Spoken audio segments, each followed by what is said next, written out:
I take a little bit of offense to what the hell is wrong with me. I'll tell you, there's nothing wrong with me. I took an oath to defend the Constitution, and that's exactly what I'm going to do. Again, I'm not going to apologize for it. I'm going to hold the Constitution, and it's very simple. We really shouldn't even have this debate. If you break the law and you follow due process, there are consequences to your actions. It makes sense that she doesn't know what is up and down because she keeps talking about accountability and she doesn't understand that criminal charges are accountability. Pleading guilty is taking accountability. That is what the gentleman has done. The only reason we are here is because she wants more time on camera.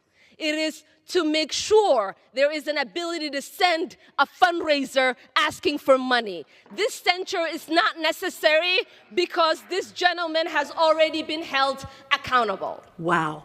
Listen closely, folks, because this moment on the House floor flipped the entire narrative. Ilhan Omar tried the victim routine again, but Lisa McClain answered with something far more powerful, calm, unshakable truth. The room wasn't ready, Omar wasn't ready, and the reaction tells you everything you need to know. Let's break down exactly how this showdown unfolded. We can try all of the diversion tactics that we would like. It doesn't change the fact that someone broke the law and that someone should be held accountable.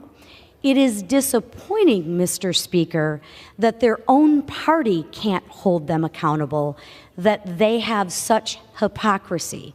So with that, I yield 2 minutes to my friend from New York, Nicole Malliotakis.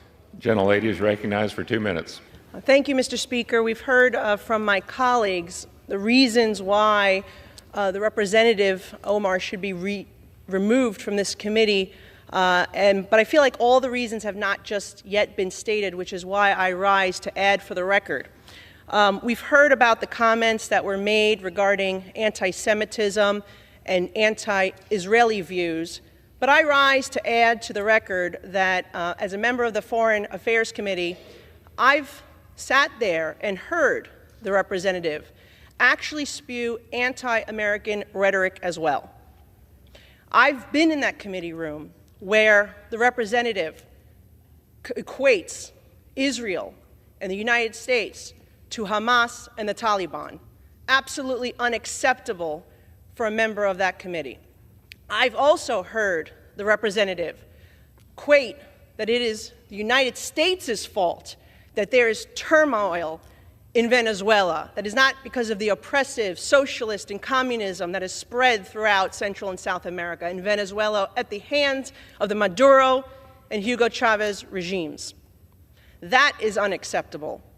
And as a New York representative, to hear the representative belittle, to try to diminish the worst terrorist attack on United States soil on September 11, 2001, as some people did something, that is unacceptable as well. And I hold the same standard for this side of the aisle that I do the other, because when another colleague on my side said something about 9/11, I also voted to have her removed from the Education Committee because I thought that was inappropriate.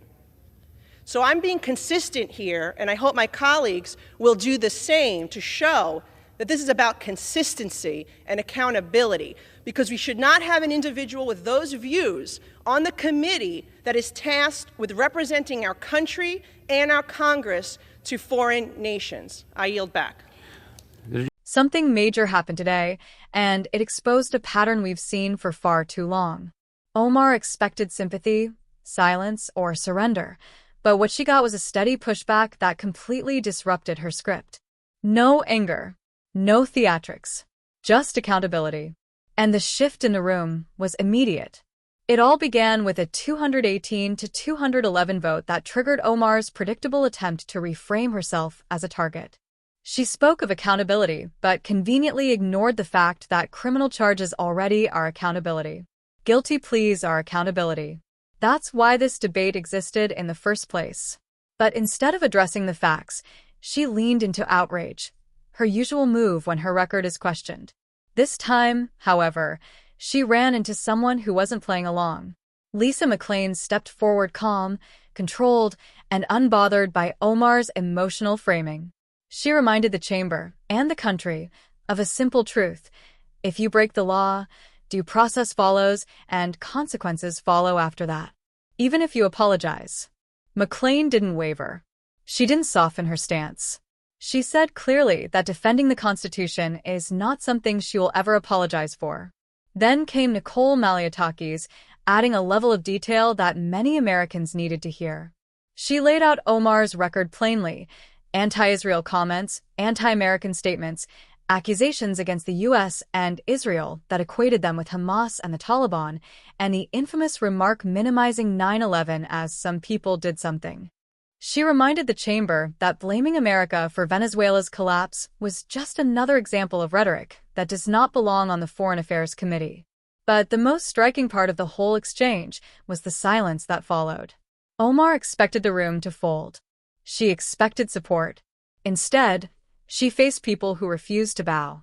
When someone stands firm with confidence, not shouting, not apologizing, not bending, it shakes any narrative built on emotion rather than truth. And that's exactly what happened. The emotional performance collapsed. The facts stood untouched. As the old saying goes, a lie may run a marathon, but truth walks and still arrives first. And today, truth walked right into the center of that chamber. Folks, Americans are waking up. They're tired of the double standards, tired of the selective outrage, tired of politicians who scream, attack, every time their record gets questioned. If you believe accountability should apply to everyone equally, make sure you subscribe, share, and drop a comment. Your engagement pushes videos like this further, and together, we keep shining light on the truth. Stay tuned. There's more to come.